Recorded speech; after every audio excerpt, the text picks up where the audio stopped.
पंकजानंद मिश्रा ने लिखा है कि प्रणाम अनंत श्री, क्या परम सत्य के संबंध में संबुद्धों के सारे इशारे, उनकी सारी बातें हमारे लिए एक अवधारणा मात्र हैं? फिर ये अवधारणाएं साधक के लिए सत्य के साक्षात्कार में किस प्रकार सहयोगी होती हैं?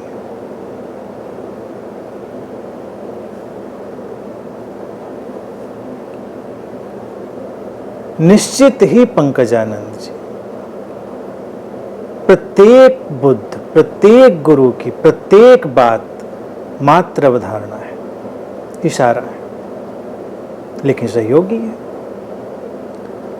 अवधारणा होने से ऐसा तो नहीं होता कि वो सहयोगी नहीं हो जाती, सहयोगी है, क्योंकि लोगों में इतनी भिन्नता है, क्योंकि मैनिफेस्टेशन यानी कि जो अभिव्यक्ति हुई द्वैत में, अस्तित्व में, वो इतनी भिन्न है और इतनी भिन्न रहेगी कि उसमें भिन्न अभिव्यक्तियों की हमेशा गुंजाइश रहेगी। यूं तो अगर हम प्रकृति में देखें तो अनेक भिन्नता का विस्तार हमको दिखेगा, लेकिन मनुष्य मात्र में जो इस सृष्टि की एक अद्भुत रचना है, उस स्रोत से घटा हुआ एक अनूठा मैनिफेस्टेशन यानी कि अभिव्यक्ति है। तो इस मनुष्य में भी इतनी भिन्नता है, ऊपर से एक जैसा दिखाई देते हुए बहुत भिन्नता है।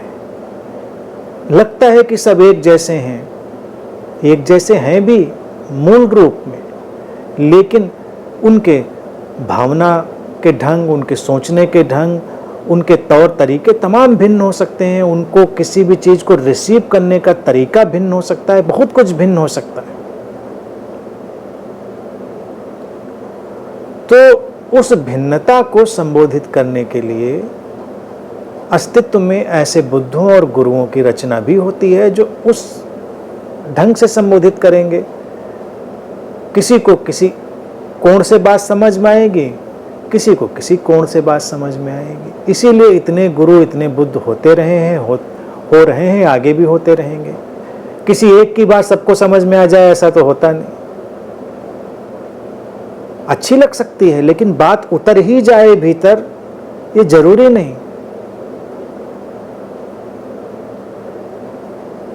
बातें अवधारणा है, इसको मैंने बार बार रिपीट किया, फिर उसको उसी उदाहरण से समझें कि प्रत्येक गुरु माँ जैसा है।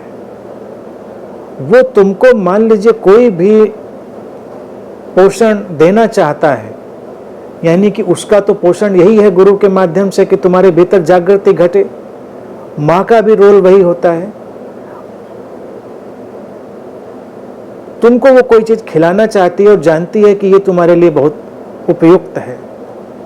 अब वो किस बर्तन का उपयोग करेगी, किस तरीके का उपयोग करेगी, ये तो उस पर निर्भर करता है, क्योंकि वो बच्चे का मन जानती है, उसका स्वभाव जानती है, तो उसके हिसाब से वो उसको क्रिएट कर सकती। इसीलिए हर घर में अलग अलग है। अब देखो क्या होता है, हर बच्चे को बड़ा भी हो जाए तो उसको अपनी माँ के हाथ का जो खाना खाया होता है, जो भी खाया पिया होता है, बड़ा अच्छा लगता है, वो स्वाद उसके भीतर बस जाता है। तो इसका क्या मतलब है कि जो उसकी माँ ने बनाया था वो दुनिया का सबसे अच्छा खाना था?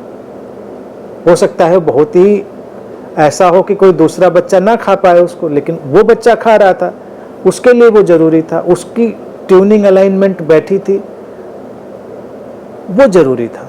तो गुरुओं की जो बातें हैं बस वो ऐसी हैं कि वो अपने शिष्यों के साथ एक ट्यूनिंग बिठाते हैं। प्राचीन काल में तो देखिए ऐसा ही होता था, जो बड़ा सुंदर। आधुनिक काल में थोड़ा मुश्किल पड़ गया है, क्योंकि लाखों करोड़ों जब गुरुओं की भीड़ लगाकर कोई बैठेगा तो सीकर के अंतर मन को जानना उसके लिए बड़ा मुश्किल हो जाएगा। फिर वो एक रेडीमेड चीज देगा, रेडीमेड चीज।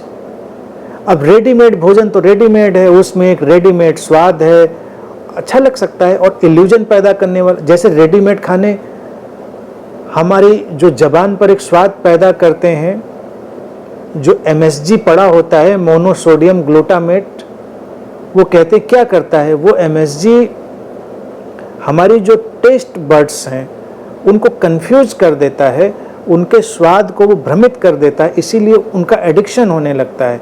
हमको लगता है नहीं ये बड़ा अच्छा है। तो जो कंपनियां रेडीमेड भोजन लाती हैं, कई बार बच्चों को भी ज़्यादा अच्छा लगने लगता है। क्यों? क्योंकि वो अब हमारी टेस्ट के साथ खिलवाड़ कर रहे हैं केमिकली, लेकिन वो नरिशमेंट नहीं दे रहे हैं। हम जानते हैं वो जंक फूड है, नुकसान कर रहा है, लेकिन माँ जब कोई भोजन दे रही है तो वो टेस्ट बर्ड्स के साथ खिलवाड़ नहीं कर रही है। वो जानती है, कभी कभी थोड़ा धमका भी सकती है, डांट भी सकती है कि भाई ये जरूरी है क्योंकि ये अच्छा है तुम्हारे स्वास्थ्य के लिए। तो जब गुरु थोड़ा सा नज़दीक होता है, अपने शिष्यों को पहचानता जानता है, तो वो कभी कभी उनको डांट भी सकता है, उनको कोई बात प्यार से भी समझा सकता है, कभी डांट के भी समझा सकता है, उनको काम पड़े। अब वो भोजन के बाद जो घटना घटी वो है सत्य, यानी कि वो पोषण, वो जीवन। तो किसी भी अवधारणा के साथ सीकर को, शिष्य को बात रखी गई और उसके बाद जो घटना घट गई उसके भीतर जागृति की, वो महत्वपूर्ण है। तो किसी बात में जागृति नहीं है। बातें कितनी भी लुभावनी, कितनी भी आकर्षक हो, उसमें कोई सत्य नहीं है।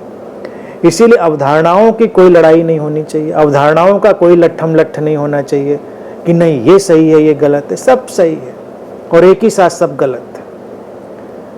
तुम कौन सा बर्तन, कौन सा फ्लेवर, कौन सी चीज इस्तेमाल करोगे, इससे फर्क नहीं पड़ता। मूल बात है सार का भीतर उतरना। तो इसीलिए सारे बुद्ध बहुत ही ड्रामेटिकली, बहुत ही कुशलता के साथ अवधारणाओं को रखते हैं और वो निकटतम रखने की कोशिश करते हैं कि कन्विंस हो जाए। अब देखिए, बच्चे को भी कन्विंस तो करना ही पड़ता है। मान लीजिए उसको कुछ खिलाने के लिए उसको बस कह दिया जाए कि देखो तुमको ये कार्बोहाइड्रेट, मिनरल खिला रहे हैं, तुम्हारे लिए इसके लिए ज़रूरी है, इसके लिए तुम्हारा लीवर और ये वगैरह वगैरह। बच्चा कहेगा ये रहा खाना, हमको नहीं खाना, ये लीवर किडनी इससे हमें कोई लेना देना नहीं। उसको नहीं लेना देना है, उसको तो पता ही नहीं कि लीवर किडनी के क्या उसको मतलब है। अभी बच्चे को नहीं वो सेंस है, बड़े हैं तो आपको सेंस पता चल गया है। तो सीकर जब चलता है तो ऐसे ही बच्चों की स्थिति में होता है, तो वो कन्विंस होना उसका ज़रूरी होता है। तो गुरु की, बुद्ध की कुशलता ही ये होती है कि वो अवधारणा इतनी सटीक, इतनी तार्किक लाए कि वो कन्विंस हो जाए सीकर कि राइट, बिल्कुल सही, यही बात है, मैं यही तो ढूंढ रहा था, मैं तो यही सुनने के लिए बेताब था इतने दिनों से। बस वो खा गया, पी गया। अब उसका जो परिणाम होगा वो उद्देश्य है। अवधारणाएं छोड़ी जा सकती